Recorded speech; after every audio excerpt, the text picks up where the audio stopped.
என் ஃப்ரெண்டுங்களோட வேண்டுதலும் அன்புந்தே என்னைய பாதுகாத்திருக்குது. நீங்க எல்லாரும் இருக்கிற வரைக்கும் நான் என்னைக்கும் ஜெயிச்சுட்டே இருப்பேன் மேடம். உன் அக்கா கல்யாணத்தை நீ கஷ்டப்பட்டு சம்பாதிச்ச பணத்துல நடத்தணும்னு ஆசைப்பட்ட. அந்த ஆசை நிறைவேற போகுது ஆனந்தி. சந்தோஷமா இரு. ஆமா, நீ போட்டியில ஜெயிச்ச விஷயத்த வீட்ல சொல்லிட்டியா? இன்னும் இல்ல மேடம், இனிமேதான் சொல்லணும்.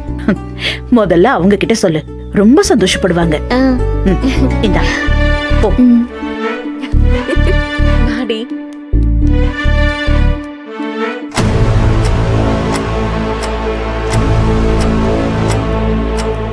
ரித்திகா, டயானா,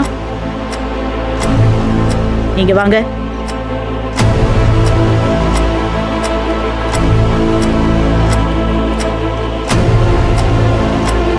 வழுக்கி விழ வச்சா ஆனந்தி தோத்துடுவான்னு திட்டம் போட்ட உன் ஃப்ரெண்டுக்கும் அதையெல்லாம் நிறைவேற்றிட்டு ஒண்ணுமே தெரியாத அப்பாவிங்க மாதிரி நேத்து கூட்டத்துல ஈரக்கையோட நின்ன உங்களுக்கும் ஒரு எச்சரிக்கை தரேன். இதையெல்லாம் நான் கவனிக்கலன்னு மட்டும் நினைக்காதீங்க. எல்லாத்தையும் நான் கவனிச்சுக்கிட்டே தான் இருக்கேன்.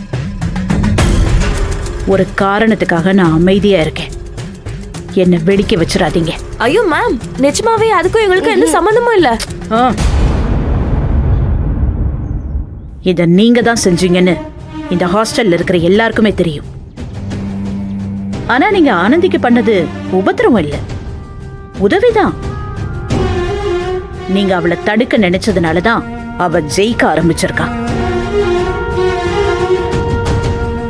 போட்டியில ஜெயிச்சுட்டு வந்து நிக்கிறா. தான் குடும்பத்தை எப்படியும் நல்ல நிலைமைக்கு கொண்டு வரணுங்கிற ஒரு வைராக்கியத்தோட வாழ்றவ ஆனந்தி. உங்களோட இந்த வீணா போன வன்மம் அவளோட வைராக்கியத்தை வளர்த்து விடுமே தவிர தடுத்து நிறுத்தாது.